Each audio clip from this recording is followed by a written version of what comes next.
Salut à toutes et à tous, bienvenue pour cette nouvelle infusion culturelle consacrée aujourd'hui au film d'animation Vaiana, la légende du bout du monde, qui est un film réalisé par John Musker et Ron Clements et qui est écrit par Jared Bush, mais il y a d'autres gens qui sont passés à l'écriture. La liste est assez longue, comme dans beaucoup de films d'animation de l'écurie Disney, mais également chez Pixar.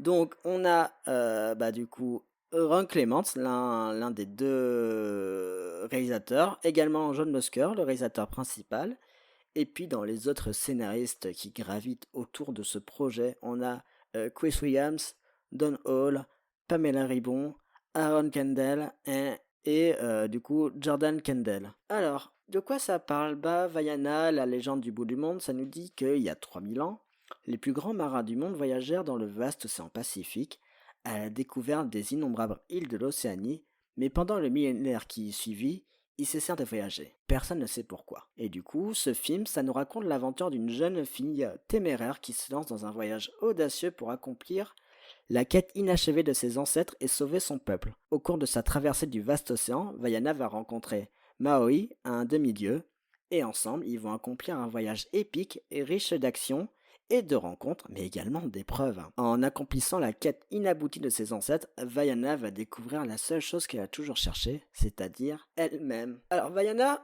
quand ce film sort, on est dans une période plutôt intéressante dans l'écurie Disney Animation. On n'est pas actuellement ce qui se passe, notamment avec la sortie du dernier film en date qui s'appelle Wish, que j'ai pas vu mais qui m'a pas l'air très fameux. Là, on est en 2016 et c'est une période qui est très intéressante parce qu'en 2010, il y a Réponse. En 2013, il y a La Reine des Neiges. Et là, en 2016, il y a Vaiana. Ces trois films ont un point commun. Ce point commun, c'est qu'on est en pleine déconstruction des princesses Disney. Je sais pas si vous vous souvenez des vieux Disney, mais les princesses qu'on voyait, ou du moins les personnages féminins, parce que ce ne sont pas que des princesses, c'est des personnes elles sont passives.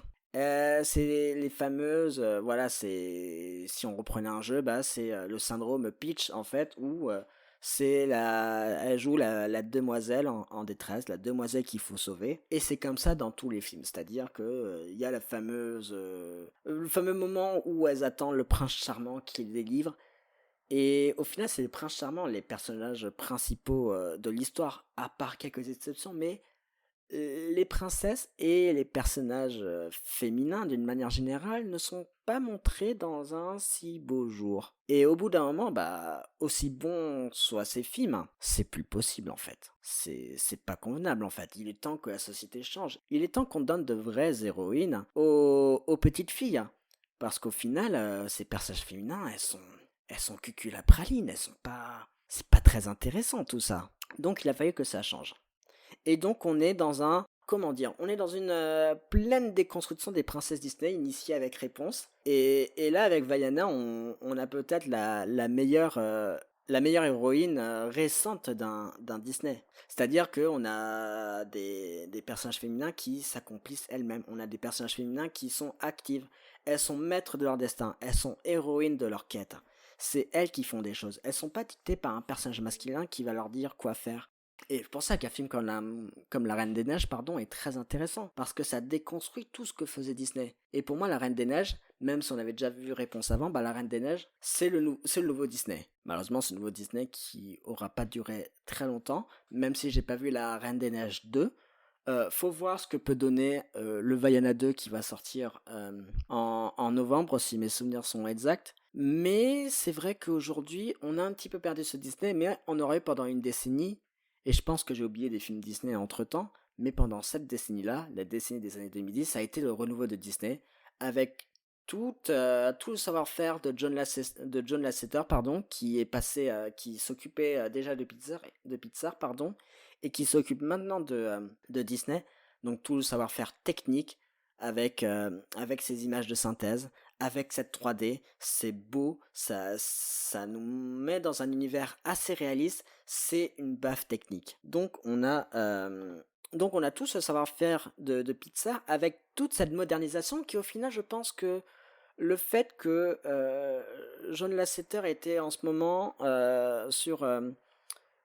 chez Disney, je pense que ça y joue beaucoup. Donc on a cette déconstruction. Mais quand on voit Vaiana, pour revenir juste à Vaiana, bah c'est un film qui parle d'une émancipation. C'est un voyage, c'est une aventure. Vaiana, c'est une aventure. C'est quelqu'un qui va prendre son destin entre ses mains. C'est quelqu'un qui veut sauver son peuple. C'est pas quelqu'un qui veut rester dans sa position, c'est quelqu'un qui veut sauver son voyage. Et au final, Vaiana, c'est indiqué dans le synopsis, mais c'est quelqu'un qui va à l'aventure, qui va apprendre à naviguer, qui va rencontrer des drôles de créatures, notamment ce crabe, doublé en VO par l'alcoolique de Taika Waititi dans Vampire en toute intimité, Jemaine Clement. Mais c'est une grande aventure. Et on rechigne pas à l'idée de vivre cette grande aventure. En plus, il y a un jour, je disais à ma compagne, vu qu'on parlait de Pirates des Caraïbes, et je disais, ah, ça manque de films d'aventure récemment. Et j'avais oublié que dans les années 2010, on a eu Vaiana. Et Vaiana, c'est un. Parce que je parlais aussi de films de pirates. Bon, Vaiana, c'est pas un film de pirates. Mais il y a un côté aventure dans Vaiana. Il y a l'exploration. Et ça me plaît énormément. Donc, on a toute cette aventure. Mais pourquoi Vaiana, c'est aussi bien pour moi?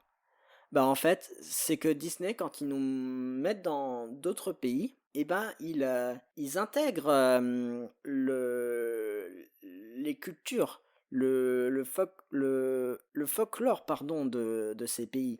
Voilà, quand on voit, bon, j'ai des exemples c'est surtout Pixar qui fait ça. Quand on prend Ratatouille, quand on prend Coco, où là on chante, il y a des chansons espagnoles dans Coco. Dans Ratatouille, il y a visuellement, il y a on sent qu'on est en France et tout, et c'est le bonheur. Donc c'est pas forcément quelque chose qu'on voit beaucoup chez Disney, mais le fait que ce soit Lasseter aux commandes, encore une fois, bon, moi je retrouve tout le savoir-faire de Pixar pour le meilleur en fait. Le rapprochement en fait dans les techniques qu'employait Pixar et le fait que Disney se l'approprie, pour moi, ça a été la meilleure chose. Donc, on retrouve tout le folklore des îles du Pacifique, et notamment ces chansons qui sont chantées dans la langue locale. Donc, comme c'est dans le Pacifique, je sais pas trop quelle langue c'est, mais c'est un bonheur. C'est plus la quête de Vaiana, c'est un véritable voyage. Donc, ce qui fait qu'on passe un beau moment. Je trouve que c'est une super héroïne, Vaiana. Je trouve qu'on passe un super moment. Je trouve que c'est un moment de dépaysement avec tout le folklore des îles du Pacifique. Et en plus, Disney a eu plutôt la bonne idée de traduire ce film dans les trois langues locales. Il y a le maori, il y a la langue de la Polynésie, je crois qu'il y a une autre langue, parce que c'est des langues qui sont en train de se perdre. Et le fait qu'ils aient proposé ce film-là, qu'il y a eu un petit engouement visiblement, bah ça permet à ces films de... Pas ces films, pardon, mais ça a permis à ces langues de revivre, de revenir parmi les vivants. Parce que Vaiana, en fait, et ça fait sens avec le film Vaiana, c'est retrouver nos traditions, retrouver notre histoire, retrouver ce qu'on était. Et bah, ce que fait Disney avec les langues, c'est que ce peuple retrouve sa langue, retrouve ses coutumes, retrouve ce qui fait de ces gens-là, bah, ces gens de ces peuples. Et le message est un peu plus beau. Donc on passe un super moment devant ce film. En plus, moi, comme je dis, Vaiana, quand t'es une petite fille, hein, tu ne peux qu'aimer cette héroïne. Donc faut voir ce que ça peut donner avec la suite. Qu'est-ce qu'ils vont nous raconter? Est-ce qu'on sera sur un bon Disney? Bah ça, ce sera réponse en novembre.